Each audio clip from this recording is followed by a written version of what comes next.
When you look at the 405 or the 101 or the 110, you see how much convenience, how much mobility, how much economic activity those corridors support. It has built fortunes, it has saved lives, it has created communities, it's made untold numbers of businesses possible. See now this car right here, this Porsche Cayman S, this is a stone cold four-wheeled mother of a car. Look how nice that car is. Ho, ho, ho. Look how cute that car is. Look how cute that car is. Look at that Honda Fit. Yes, baby, cute. Awesome car. The problem is the gasoline in the tank. Let's kick this mule. My God. Oh, oh. Come on, come on. I spent my childhood driving fast cars, working on them, writing about them. I love gasoline horsepower. But I've come to the conclusion that I'll never buy another gasoline-powered car as long as I live. The only way forward is electric cars.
It started with an email.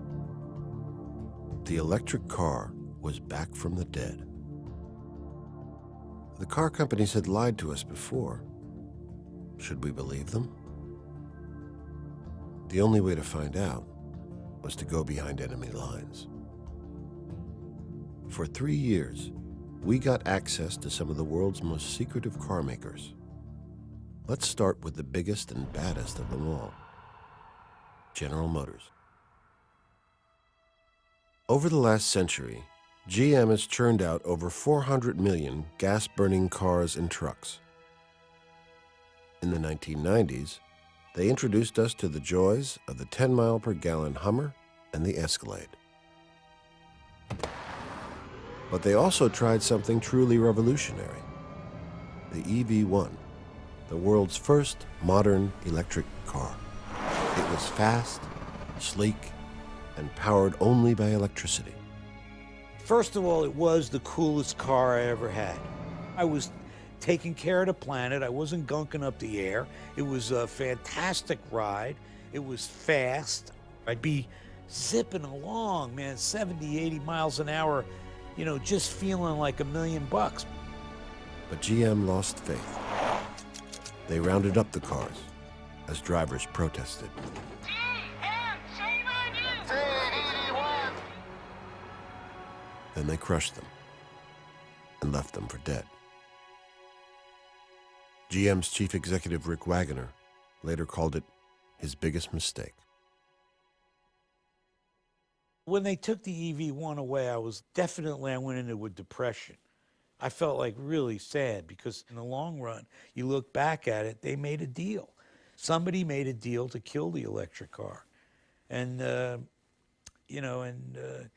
it would have been a cool thing to have, and I still would have been driving it now. GM had a lot of haters, and interestingly, people with very long memories. They would say they never would buy another GM again.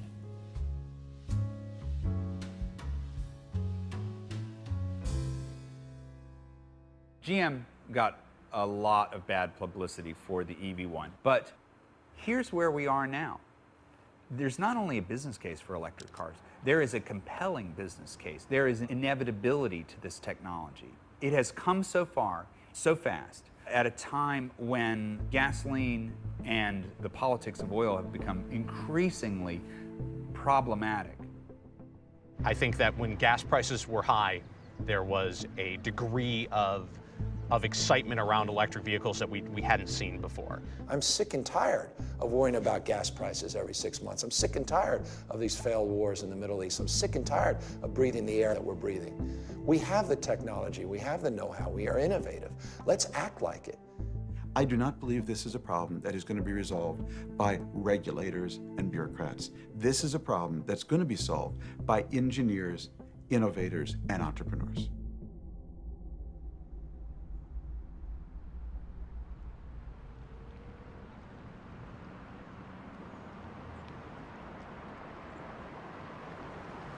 Sometimes change starts with the most unlikely people. Pretty good, thanks. Can't complain. Business is lousy, but other than that, everything's fine. I found out what cigars you like. Oh, yes. This guy sure doesn't look like a radical. Never one to turn down a bribe. And where's the brandy snifter? Meet Bob Lutz, Mr. Horsepower. We wouldn't be doing this in California. Bob is vice chairman of General Motors and their media frontman. Yeah, right there, eyes are perfect. Chin up a little bit. We need to kind of make you look badass anyway, so. Fat ass. Bad. Bad, okay. One of the guys who was blamed for killing off the EV1. Great. You own fighter jets. Everybody thinks, whoa, that must cost a lot of money. Actually, they're fairly cheap. And you mean the Obama pose where you're sort of looking for divine inspiration? You're gonna kind of like that when you. A threatening pose. Not too threatening. We don't. It's the last thing we want to do right now.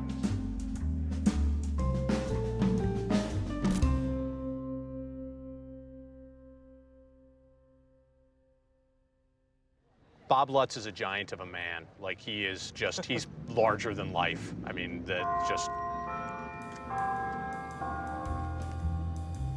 Bob's been a car guy all his life. He's been vice president of Ford and BMW and president of Chrysler. Ever heard of the 3 Series? The Viper? The Ford Explorer?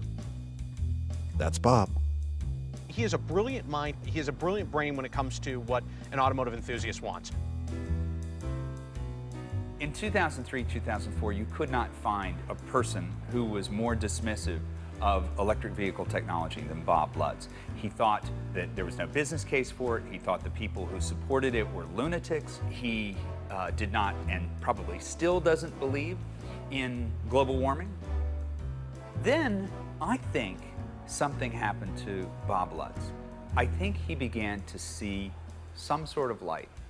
Well, I do consider myself an environmentalist, and but within reason. In other words, I still realize the benefits of modern automotive transportation. On the other hand, the flood of emails that I got saying, "You rotten SOB, you sold out to the oil companies and you've killed my grandchildren. I hope you rot in hell." No one likes to be remembered as an evil or bad person, and certainly he's enough of an egomaniac that that would sting. We were discussing how Toyota was running away with the technological image and the environmental image and so forth, and I said, well, why don't we at least do an electric prototype? And this was met with a singular absence of enthusiasm on anybody's part because the company had lost so much money on EV1. So Bob's electric car came to a screeching halt. But in a world far away from Detroit, the real rebellion was already underway.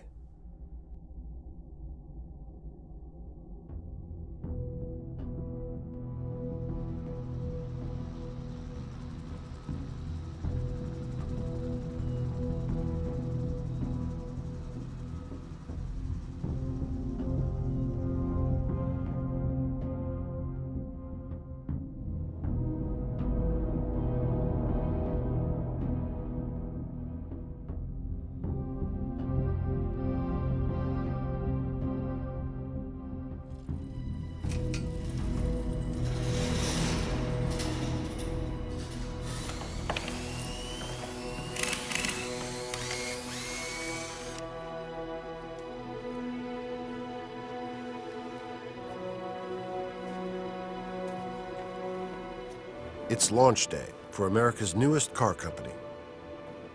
Drawing inspiration from one of the 20th century's most revolutionary inventors, the father of AC electricity, Nikola Tesla.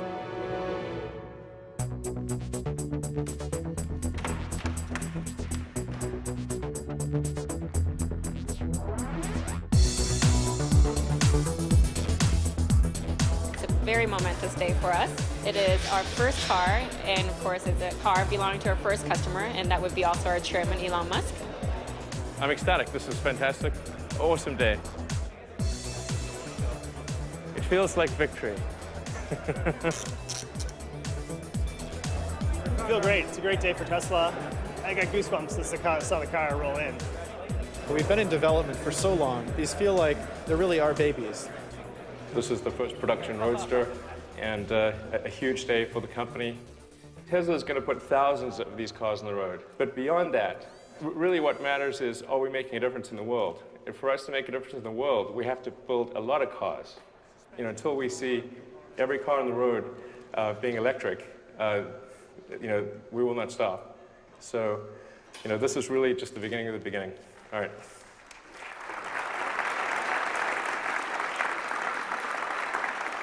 Elon Musk is a true believer, and he put you know, a tremendous amount of his personal prestige and personal wealth into that company. Well, so far this is a very expensive car. Call this the $50 million car. That's about the amount of money that I've invested in Tesla. So it's kind of expensive. Detroit is doing a lousy job making cars and making money. I mean, it's a disaster. So, you know, the idea that Silicon Valley could do a better job making cars, especially electric cars, is a very powerful one. We've got Model 2 in development, which we're planning to unveil probably in the second quarter of this year, which is the electric sedan. Elon's a career troublemaker. He's taken on the banks, the space industry, and now the car companies. Okay, do you want me to drive it? All right. Sweet.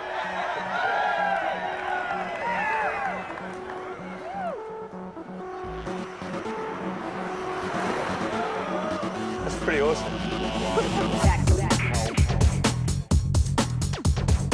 For me, Elon Musk has always been not really so much a car guy as an entrepreneur. He's had lots of companies in the past. He sold PayPal to eBay.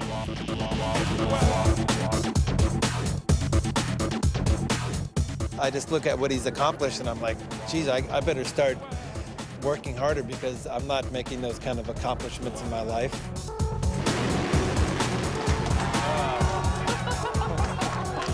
It's just a giant kick in the balls to the people that said we couldn't do it and that commercial space doesn't work. Elon Musk is about as close as you're going to get in real life to Tony Stark. And it shows you how one person can make a difference with a certain amount of smarts and inspiration to change the way people think.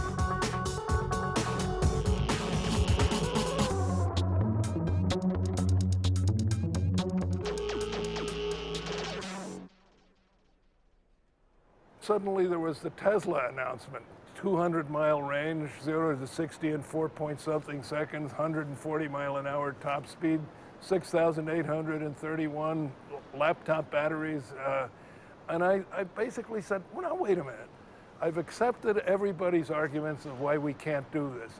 But here's this small startup company in California, and they think that they can get all of these figures.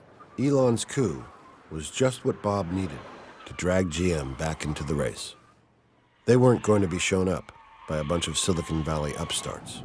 It was a powerful argument. So whether Tesla is ever hugely successful or not, I'll always owe him a debt of gratitude for having kind of broken the ice. Bob Lutz being a champion of electric cars is quite a switch from the Bob Lutz we used to know. He sold the board on the fact that this technology would leapfrog Toyota, which had been GM's nemesis. The electric car was pushed all the way up the ladder by Lutz himself in a way that is very, very personal, a way that suggests he regards it as his legacy at the company.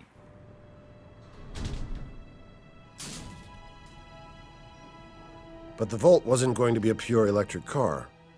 that was a step too far for GM. So the company bet on an electric car with a backup gas engine. This would give it more range when the batteries ran out of power.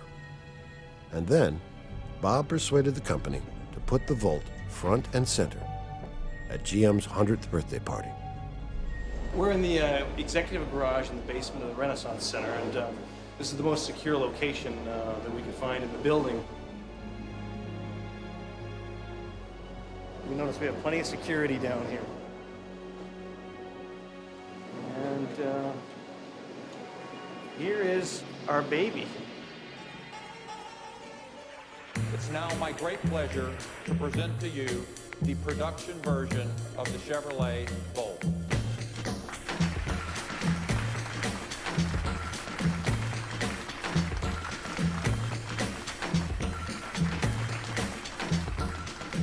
How did it feel driving in an electric car? It felt great, Chris. I'm surprised you would ask. Is the electric car back from the dead?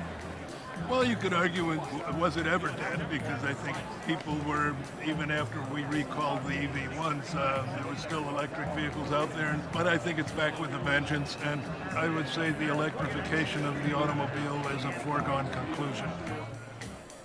As an analyst and a longtime journalist, I was still cynical, because we'd seen a lot of concept cars that had gotten all the hoopla at the auto shows and then faded and died.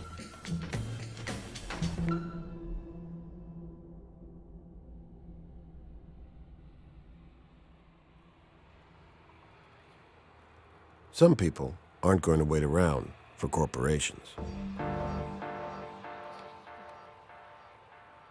Around the world, an underground movement is growing. These people are making their own electric cars, right here and right now. I'm Gadget. Been living and working in this warehouse for 16 years, and then for the last couple of years I've been doing electric cars. What I do is I take a car and I change it from gas power to electric. It's a lot greener to take an existing car rather than making a new one from scratch. I've got a Triumph Spitfire, a GT6, and a 67 Camaro. My latest project is a 356 Porsche Speedster. We got married, we were building our future together in this building, and We just finished our prototype lithium-ion, over 120 miles of range. finally we've got something real here. This is the future, you know? And it's attainable, and we can all have one. I can't wait to drive this around and show it off to people.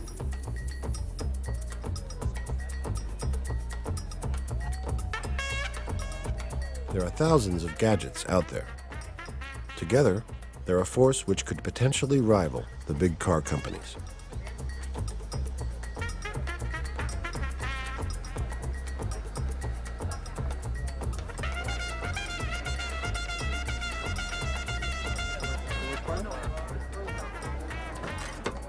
It's 0 to 60 in about 6 seconds, which is, you know, good for a little commuter car.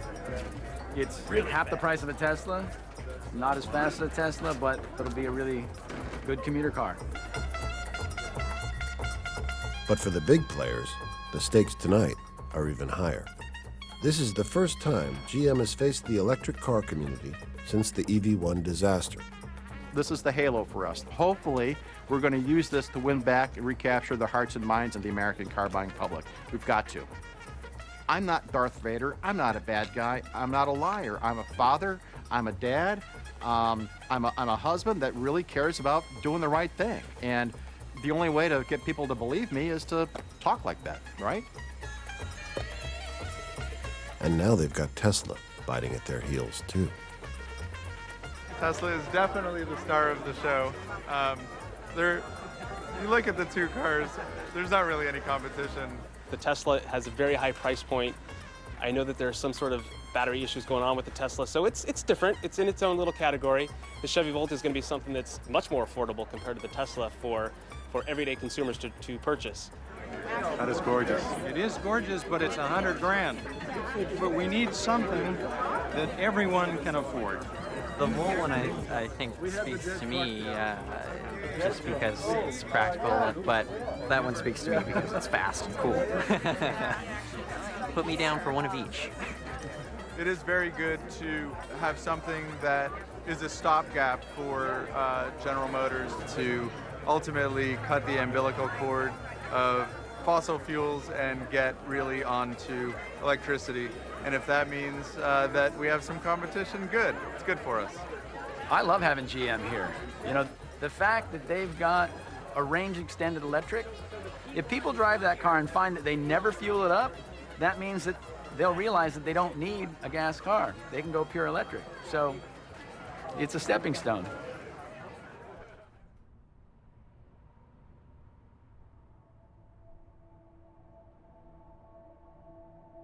By now, we were behind enemy lines. 5 years ago, we would have been arrested trying to get in here. Now, we were Bob's guests. The question was, who was playing who? Had Bob become a true believer, or was he just stringing us along? This is one of the old Malibus, but it was dimensionally close enough that we could put all the Volt hardware underneath it. Today, I was supposed to drive it a few feet. I hit the start button and nothing happened.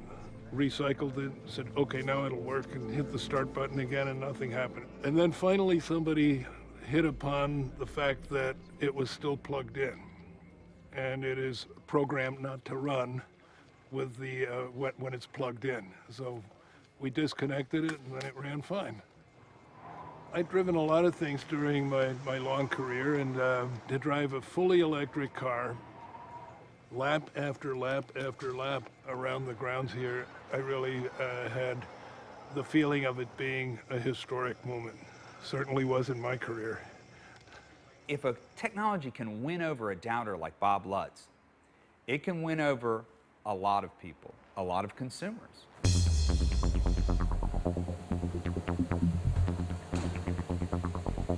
I think what we're witnessing now is probably the most significant revolution of our lifetime in autos.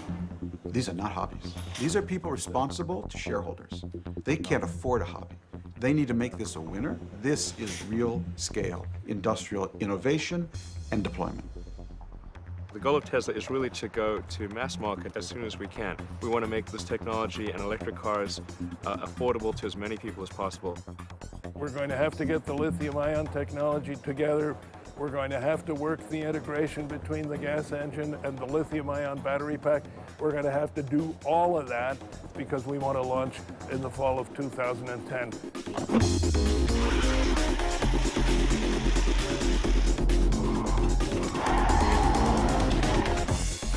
Someone just has to get a car out there and start selling it, and then other companies will have to fill the void. But somebody's got to be the first one out there.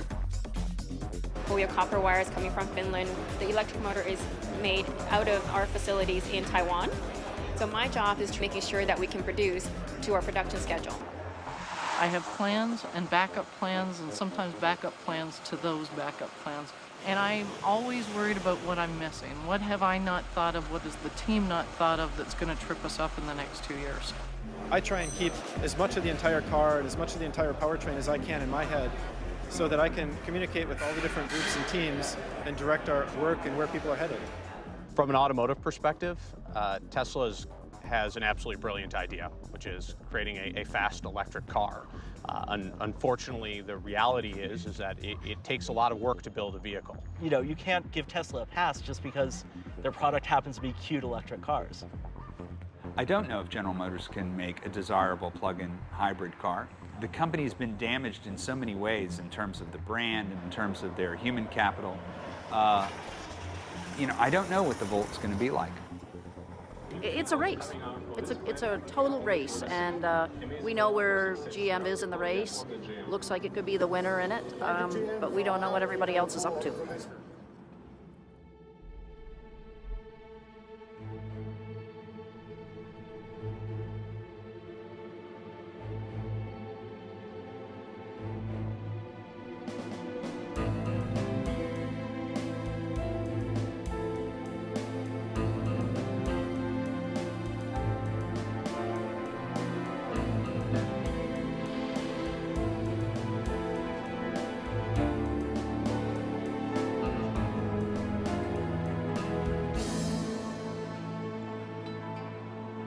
Every revolution needs its Napoleon, its master strategist.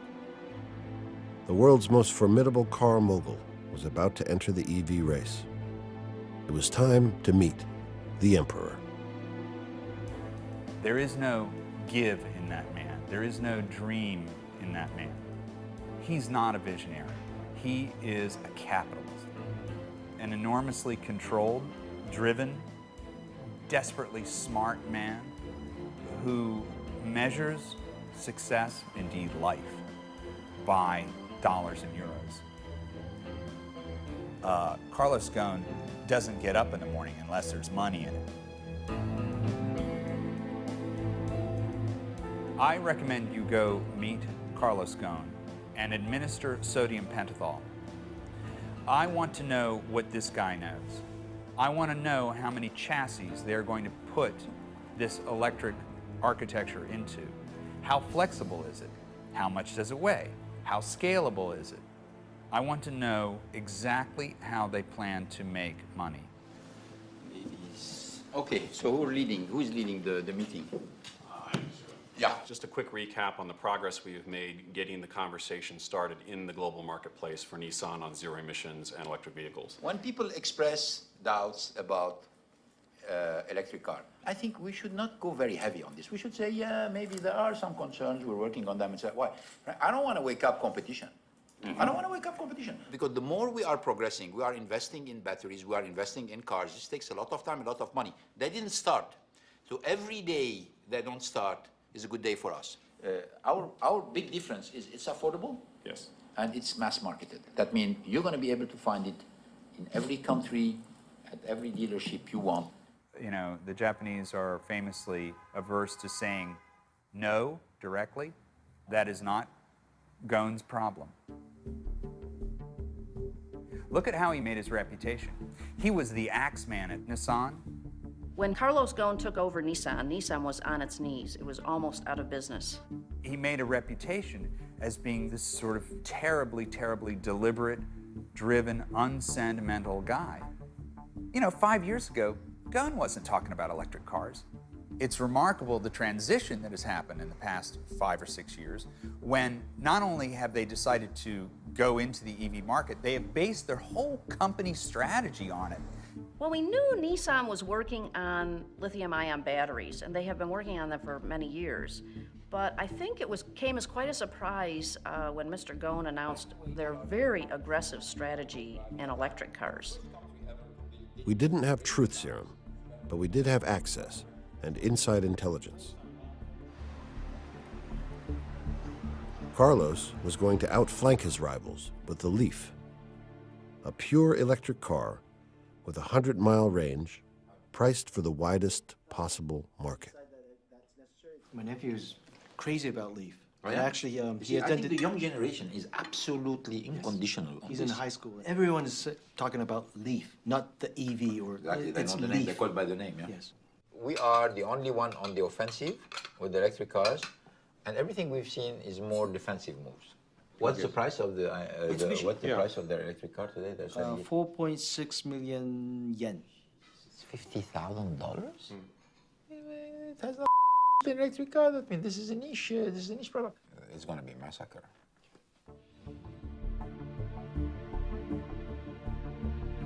I don't think, frankly, that we are betting anything. It's not a bet in the sense that I don't know what are the odds, because I'm very confident about what's coming. What I don't know is how fast it's going to come.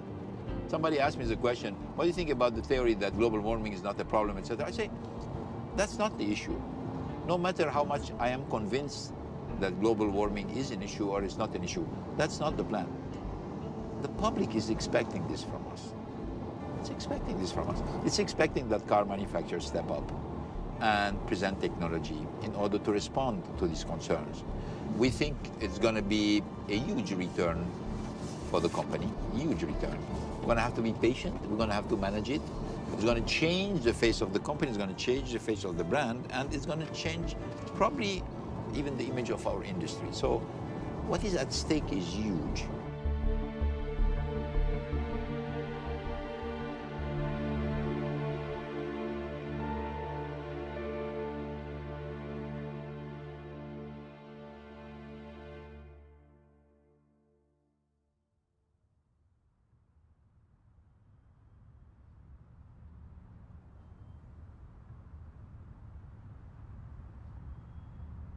Just as electric cars are starting to catch on, the economy collapses. Almost half of the world's financial wealth disappears, along with millions of jobs. At that point, Lehman Brothers had collapsed. Credit had totally dried up. That shut off the valve of car sales. We didn't know how many car companies would exist, and including, would there be any Americans among them? GM is on the brink of bankruptcy. Will the electric car be another casualty of the recession? No one, it seems, can escape the turn of fate. Can you show us inside? Yeah, come on.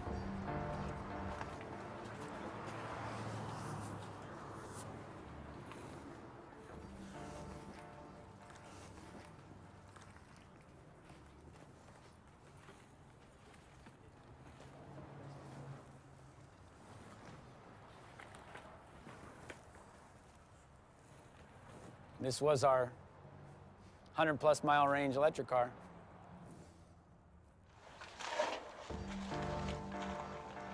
Woke up around 5 with the smell of burning plastic. And I thought to myself, I think there's a fire. I came out. Smoke was so thick and heavy, I wasn't sure how big the fire was. He came running back in and said, we've got to get out of here. Called 911.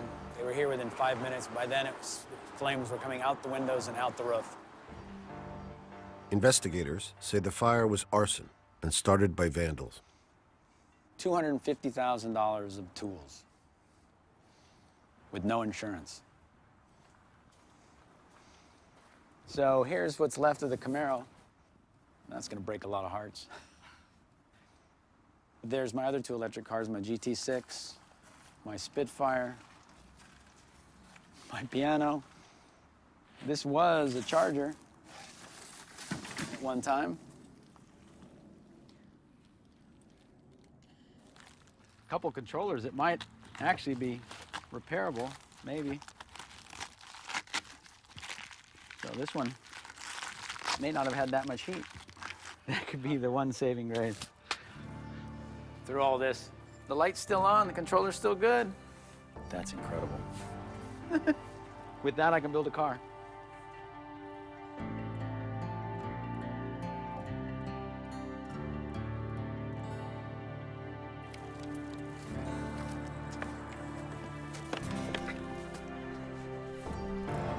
Yeah, I'll put the kettle on. Good.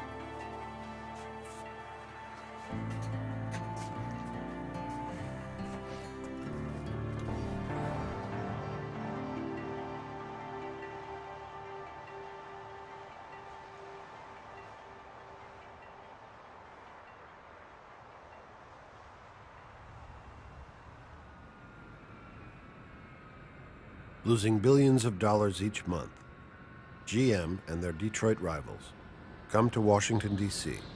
to ask for help. They arrive in corporate jets. Not the best way to plead poverty.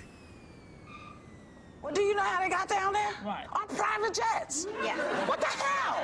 They zoom in a private jet. What do you think the folks are going to say? Oh, yeah, let's give them more money. We're here today because we made mistakes, which we're learning from, because some forces beyond our control have pushed us to the brink. Can you just tell me in absolute terms, how much money do you need to survive? Give me your worst case scenario. The worst case scenario, the amount of money would be significant. I mean, we have suppliers. What is significant, $4 or $5 billion every month. My fear is that you're going to take this money and continue the same stupid decisions you've made for 25 years. I'm afraid we're going to do this. It'll be a short-term bailout, and you didn't get the message. Give us the cars that we want, that other companies have been able to give us. How much money do you As public outrage grows, Bob is sent out to calm the mob. You got a little pin on there. It says GM. Yes. Does that stand for Grand Mason? Are you one of the... Are you secretly controlling the world economy? Oh, gee, I wish we were. If you were controlling the world economy, you would be doing a terrible job right now, I have to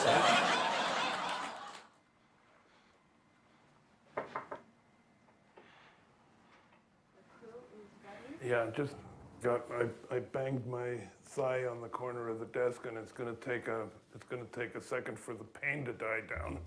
I'm trying to catch up on my emails. I'm getting so many as a result of the TV appearances. I think they were worried I would say the wrong thing, you know, because generally our communications strategy is in the direction of risk avoidance. In other words, a TV interview where nobody says the wrong thing and you get off relatively unscathed is considered a success. But the problem is you haven't used the opportunity to convey any positive information. So I'm not a proponent of the risk-free communications approach. Mr. Horsepower has been cut down to size. However Bob spins it, there's little to celebrate in Detroit. 4 of GM's brands will be axed, including Hummer. Hello, Mark. Hello, Mark. Hello, John. Even their lunches are looking a little less lavish. Oh, it's sandwich surprise. What we need to do is just go over the North America Auto Show, the lineup. Yeah, all right. I'll show you what this looks like, but this is the wall and one turntable. Radically de-blinked from last year. Radically de-blinked. Yeah. I mean, it would be a good time for a little humility. It would be. Yeah. Not now, when? Yeah. I'm very afraid that GM is going to disappear in the next year. And I'm very afraid for our entire economy. I'm very afraid for the automotive industry in general if that happens. GM represents such a huge chunk of jobs in the overall nationwide economy that to see them fail would be horrible. People who say, who needs the American car companies? I don't care whether that Chevrolet dealer is down the street or not, and I don't care if the Dodge dealer goes away. I'll just continue buying Hondas or Toyotas or Nissans. We've already lost way too much of our manufacturing capability. We've offshored everything. The last major manufacturing industry that's left in the United States is the automobile industry, and to let that go away would be catastrophic for the U.S. economy. It would absolutely plunge us into a severe depression.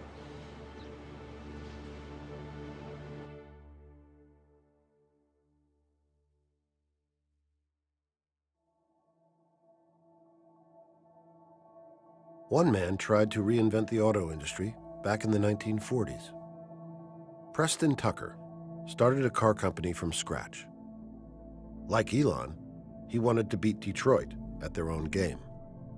But after making just 51 cars at his headquarters in Chicago, he went bankrupt. Preston Tucker's biggest problem was he underestimated the amount of money it took to keep a car company going. And then that led to him getting into legal problems. And that was the end of maybe a very good idea.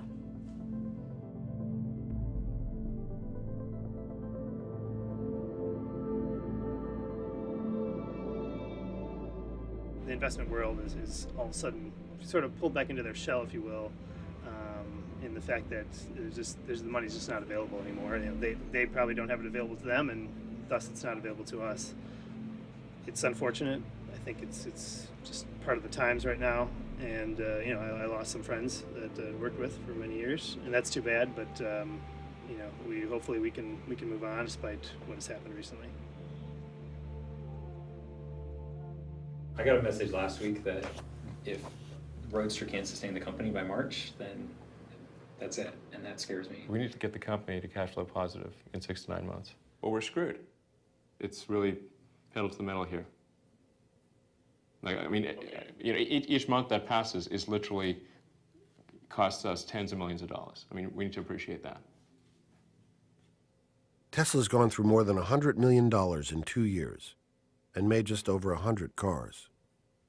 It wasn't until Zach and Doreen found the faults that we then realized that we had substandard parts on those cars, which quite frankly pissed me off. I want names named. So if someone's always on the hot seat and is always the root cause for problems, they will not be part of this organization long term. It's not okay to be unhappy and part of this company. Right. And so if somebody can't get happy, get divorced. Right, exactly. Yeah, exactly. Speak from personal experience. At 38, Elon's running SpaceX and Tesla. He's got 5 boys, he's going through a very public divorce, and he's got a new fiancée. There are a lot of resource conflicts when you have 5 kids. At any given point, somebody's taking somebody's toy. What's this game? Did you just take that from your brother? Yeah, but I want to see what game it is. So this is what I'm talking about. Somebody took somebody's toy. Statistically speaking, one out of the 5 has a good chance of being unhappy at any given point. I don't know how he handles the stress. I mean, if I was him, I'd have died of a heart attack. You would not wish that kind of pain on your worst enemy. Elon proposed really quickly. The idea of being swept off your feet is appealing, and I'd probably have said yes to anyone that seemed half sensible if they proposed after 10 days, just because it's kind of an interesting thing to do. Do that thing, Dad. You know, obviously moved straight into the house with the children, and it became a very real thing immediately. My parents were traumatized by this whole experience. Although there's been so many times that, right, I'm getting on a plane to England and I'm never going to see you again. Really? No. No, not really. No.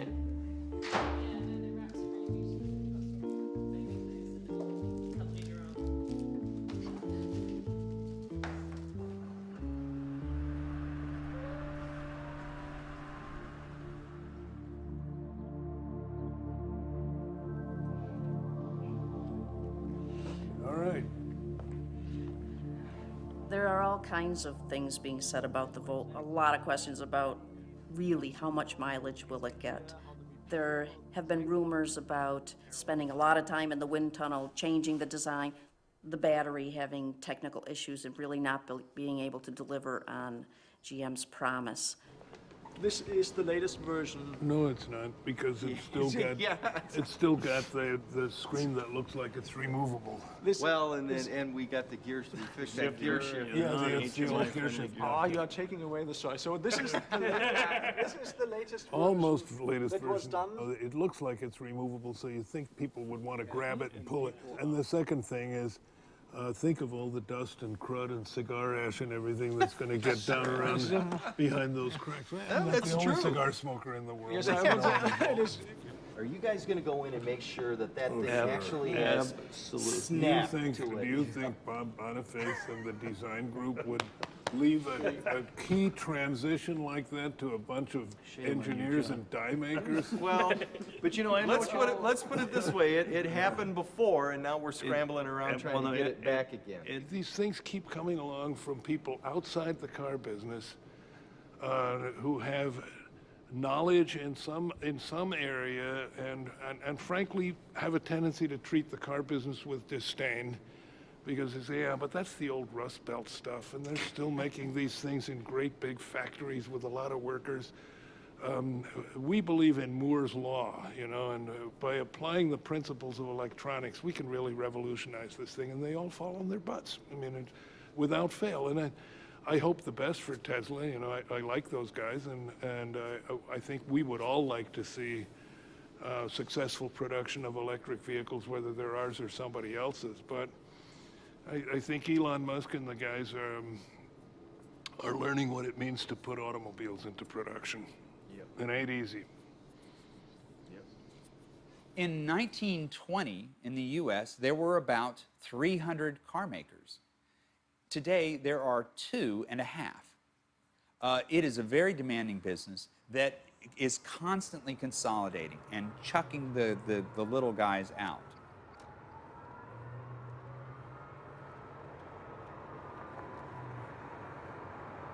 Just headed to the Menlo store because I want to do a car-by-car walkthrough. I wanted to get basically a rundown of each car. What's its status and what are the issues? And I'm going to do this every week.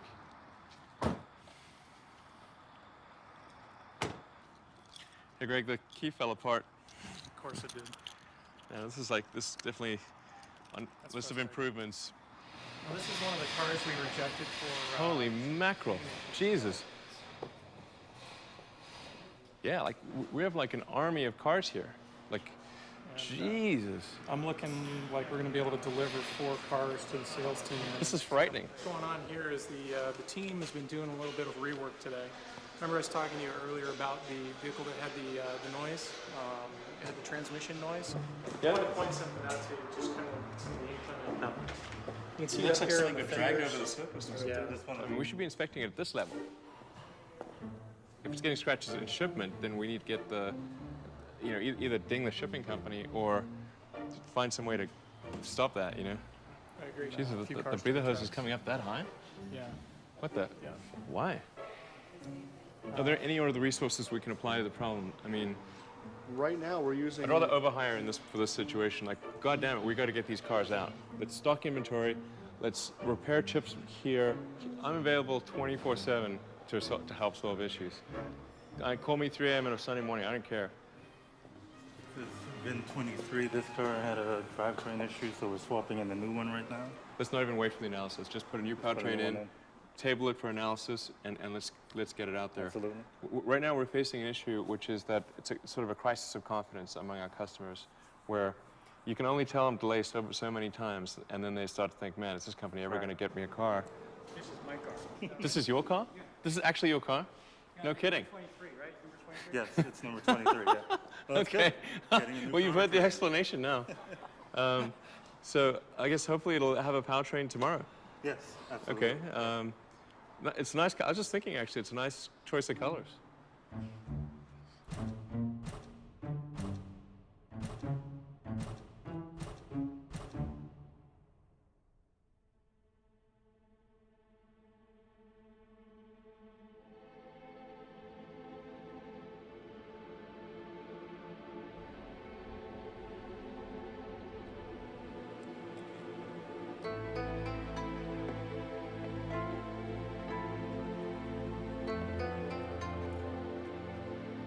Hello, how are you?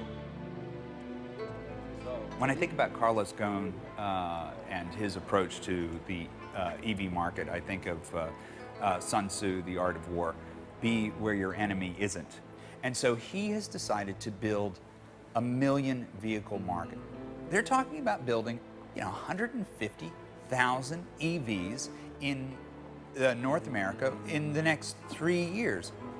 This is a big strategic move. And if it fails, there will be no Carlos Ghosn, and there might not be a Nissan. That's how high the stakes are. Good morning, how are you? Yeah. Anything special we need to feature on it? Yes. So basically, this is a DR car. Yeah. So, I mean, So this is production car? Yeah, production Yeah. car. So interior also we have these two. This is where you have the different charging station and information on this. Okay, very good. This is an electric vehicle, so we have to care about the window noise. Yeah. So, for example, this The shape. special shape of the headlights. To optimize the wind noise. Right. Okay, very good. That's we've done blue, we have the blue color, we have the antenna on the... what's the weight of the battery on it? 250 kilograms? Yes. This one Yes, on the exactly. 250. We have a normal trunk? Yes. Can we open the trunk or not yet? 330 liter Very good. BDA. Okay. Anything else? That's it? Yeah. Very good. After years of planning, Carlos is ready to launch his $6 billion offensive. The only question, will his rivals get there first? Honda entering in an EV market With a with a kickoff. kickoff. Okay. So they are all in the principle that small, which is good for us, It's that they very stay good. in this niche. But this is the 1.2 million yen? Target.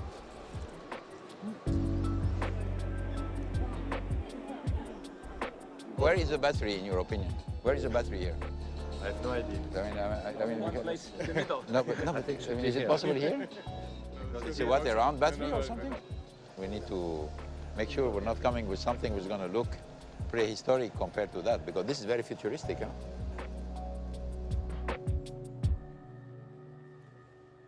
can Carlos Ghosn and Nissan make money on the Leaf and other electric vehicles? Because we don't know how much the car is going to cost, we don't know what the profit margins are, and don't know what the production volume is. You know, there's that thing that GM talks about, that range anxiety. And, you know, are people going to buy a car that can only go 100 miles between really lengthy charges? The scariest part is, can they really get the cost of these batteries down? And will it be something that's sort of viable long term? Ultimately, Carlos Ghosn has to be the greatest salesman on earth and convince consumers across the globe that they should buy electric cars. Otherwise, the risk does not pay off.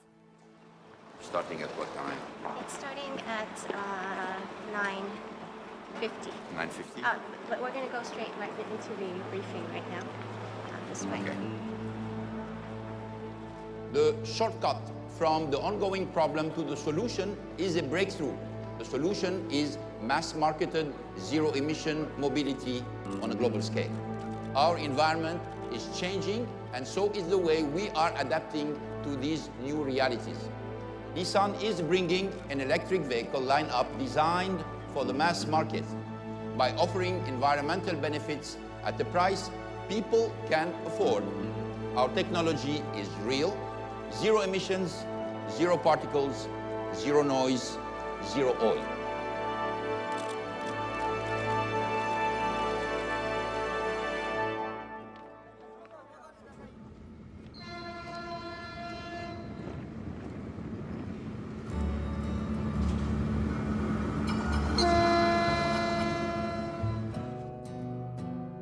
After the fire, Charlotte and I were living on the bus for 2 months, and with the fire, it made me really look around, made me open my eyes and see what else is available. Thanks to a loan from family and friends, Gadget starts over.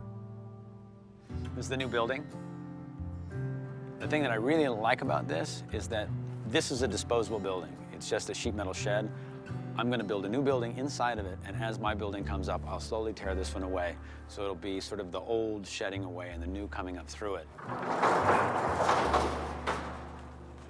There's no electricity at all. There were homeless people living in here with fires, so the whole place is covered with soot. I want to take this roof and take it up higher. We'll have a couple of car lifts in here. And then in the back part of the building, this will be a nice little place for a garden.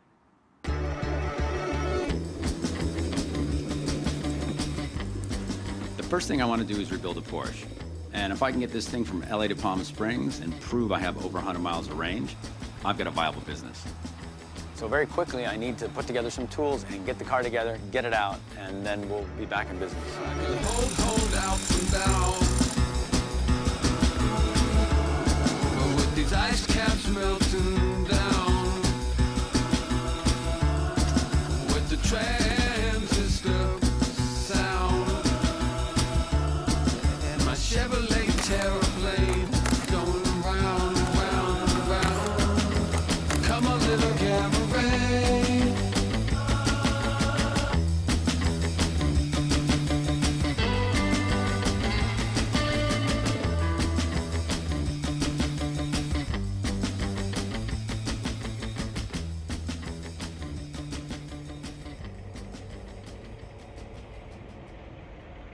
After a year of delays, Tesla Roadster number 23 is finally delivered. Several hundred more are still on order.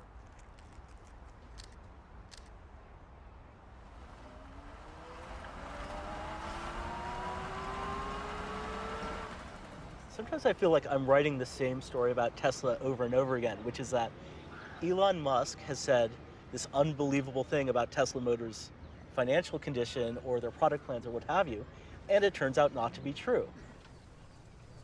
Which leads us to Martin Eberhard, one of the founders of Tesla. He is now suing Elon for libel, slander, and breach of contract. Martin was the original visionary of the Tesla Roadster. He's been sort of airbrushed out of the corporate history of Tesla, much like a Kremlin official. When I started Tesla Motors, there were just two things that everybody knew about electric cars. One of them was that they sucked, and two was that they were dead. And this is the car that changed the way people think about electric cars. This is Tesla's first business plan. This is the first copy of the first business plan. Tesla at that point it was just basically a business plan and 3 guys working part-time. It's quite comical in the amount of money that, I think it said like 35 million or something like that was the total that would be needed to get to production, rather than 195, which is what it actually took. It didn't work very well. There comes a point in the history of most startup companies where the entrepreneurs that started the company have to move on. And sometimes that's done in a very smooth way, and sometimes it's not. He was fired from the company at that point, and from the board. And it was a unanimous board decision, by the way. Martin withdraws his lawsuit after Elon threatens to countersue. To this day, the two men disagree about the history of Tesla Motors. Elon's becoming better known for feuds and firings than for making cars. And now, the company is out of money. I mean, it's pretty hard fighting a two-front war in the middle of a Siberian winter. And both fronts are really freaking hard. Between SpaceX and Tesla, Elon's burned through almost his entire PayPal fortune and is down to his last $3 million. Just to keep Tesla alive, I had to wire $3 million personally with no guarantee of anything, basically wire the funds and say, use it. Otherwise, we wouldn't be able to make payroll. To generate cash, Tesla raises prices on people still waiting for their cars. Even the true believers are starting to doubt. So I put a deposit down 2 years ago. $50,000. That's a lot of deposit. And a lot of friends who are a lot of naysayers. You're silly, you're stupid, you are just another one of the dumb doctors who fall for the boneless chicken ranch kind of schemes, and you'll never see your money. So when this came along, all of a sudden I took a big gulp, and I'm like, wow, my friends might be right. I cannot understate the degree of grief that I've personally gone through and that many of other people at Tesla have gone through to make this work. When I say it was like eating glass, I mean glass sandwich every bloody day, okay? I wish we didn't have to raise prices. It sucks. I can't carry Tesla entirely by myself. It's just, I just don't have the resources to do it. We took faith in you, and now you're just turning around and changing the price on us, not telling us, and then we find out about it backwards, and now we're kind of everyone's hurt because we weren't told.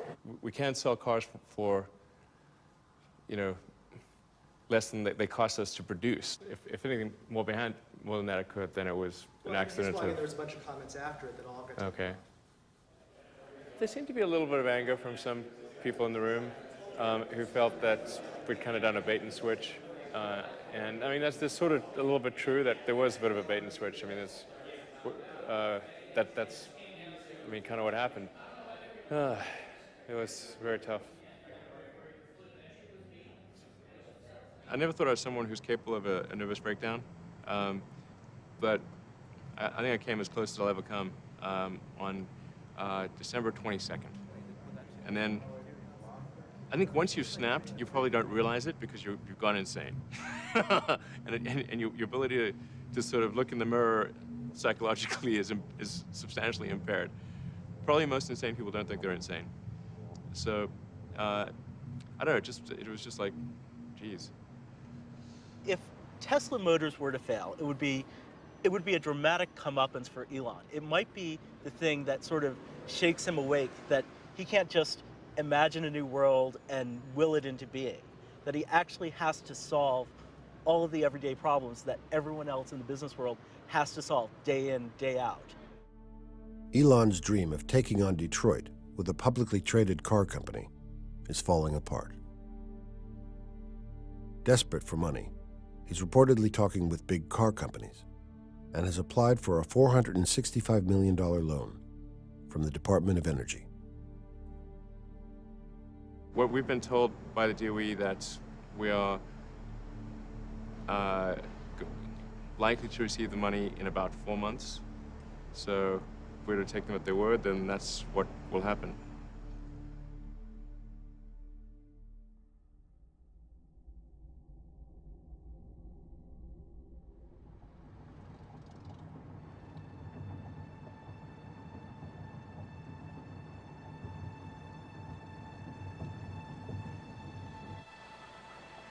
8 Mile was always the dividing line. South of 8 Mile was Detroit. North of 8 Mile were the suburbs. Regardless of how bad the economy got, it never went north of 8 Mile. And then in maybe the early 80s, it never went north of 12 Mile, 13 Mile.